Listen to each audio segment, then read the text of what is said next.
how was it that you came, number one, to your position on it, but number two, what does the Ukraine war funding and the continued funding say about us and say about the nature of the U.S. government more than it even says about the dispute between Ukraine and Russia?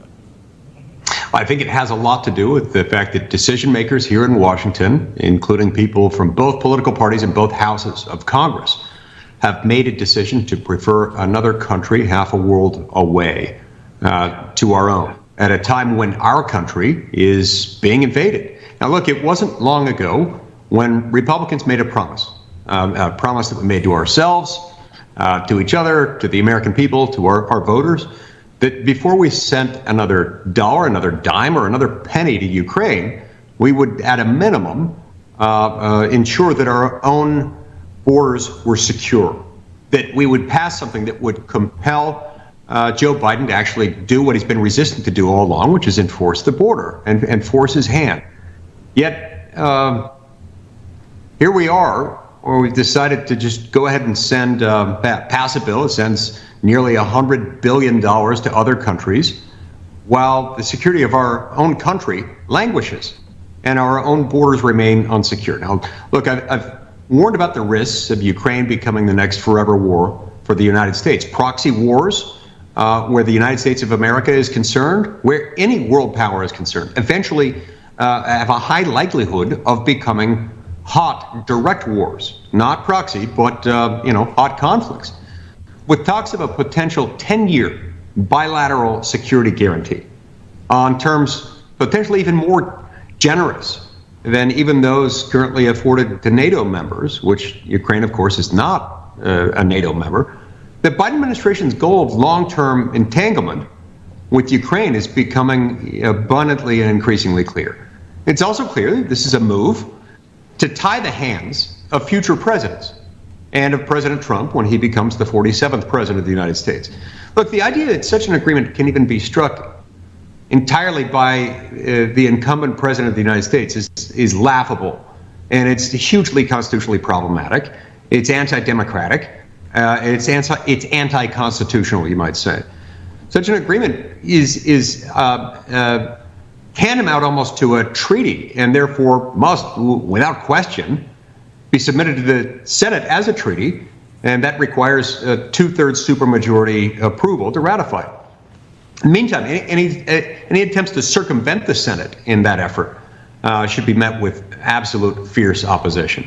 But in the meantime, we're stuck with a real problem in that Republicans made a promise starting, I think, in November or December of last year, that we wouldn't be sending more money to Ukraine until we fixed our border, until we tied Joe Biden's hands and made it so he couldn't continue to invite this torrent of invading illegal immigrants to come into our country. And we failed, and it's as though a whole lot of Republicans just forgot about the promise and expect their constituents to forget as well.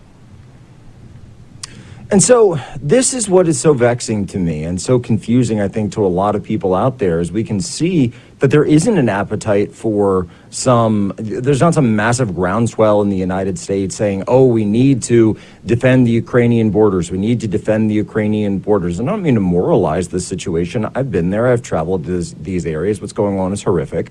But at the same time, the question is, I suppose I should ask it this way, Senator, who's really benefiting from this conflict? Because it's not clear to me that it's the Ukrainian people.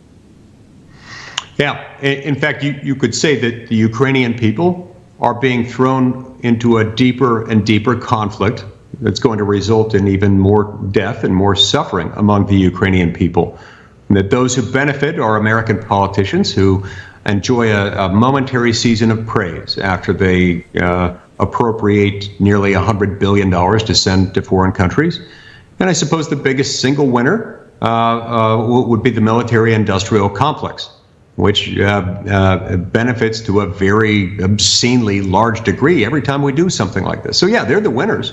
It's not at all clear that this is going to make Ukrainians any safer. In fact, insofar as you perpetuate a war beyond the season when the incumbent country can afford or can muster the willpower to do it, for keeping the war itself on life support through First $113 billion and now an additional $60 to $61 billion going to Ukraine, then that's going to prolong the war. But what I'm not hearing from anyone, not from the Biden administration, not from any of the pro-Ukraine hawks in the House or in the Senate, in either party, is a plan for peace, is a plan for how we translate the obscene amounts of money that we've been sending to Ukraine already, that we're about to send to Ukraine now under the new legislation, how that translates into the achievement of peace. It's nowhere to be heard, because I think that's not on their minds at all. This is about prolonging a war.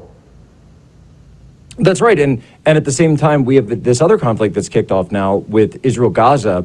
And one of the first things that you hear, the media is constantly beating the drum: ceasefire, ceasefire, ceasefire, ceasefire. We need to come to agreement. We need the hostage crisis to end. The hostages need to come over, and the bombing will, et cetera. Okay, set that aside. Why is it that you never hear those calls, those very same calls, from the same people when it comes to Ukraine? We never hear anything about a peace deal. We never hear anything about an armistice. We don't even hear about some of these basics like a ceasefire.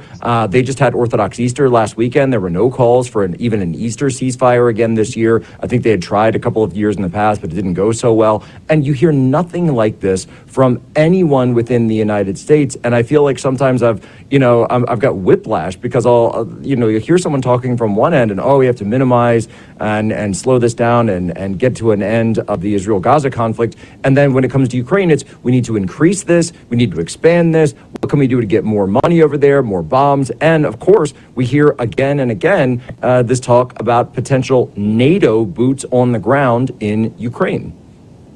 Yeah. NATO boots on the ground in Ukraine. You continue to hear from some of my colleagues calls to treat Ukraine as if it were a NATO ally, calls from others that we formally bring Ukraine into NATO. Look, there is a reason that Ukraine has never been brought into NATO. It fails to meet a number of the criteria that have long been established for purposes of bringing in a new NATO ally.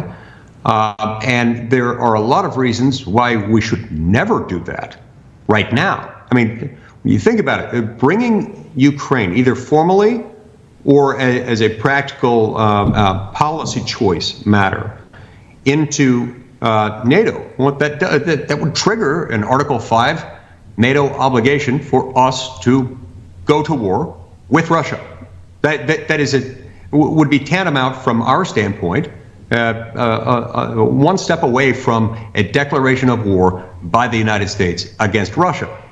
And we're not ready to do that. The American people were never told this by those who are constantly speaking of Ukraine as if it must be treated as a NATO ally, and certainly not by those who are formally calling for it. They cannot in good conscience claim that that's anything other than a call for us to go to war with Russia.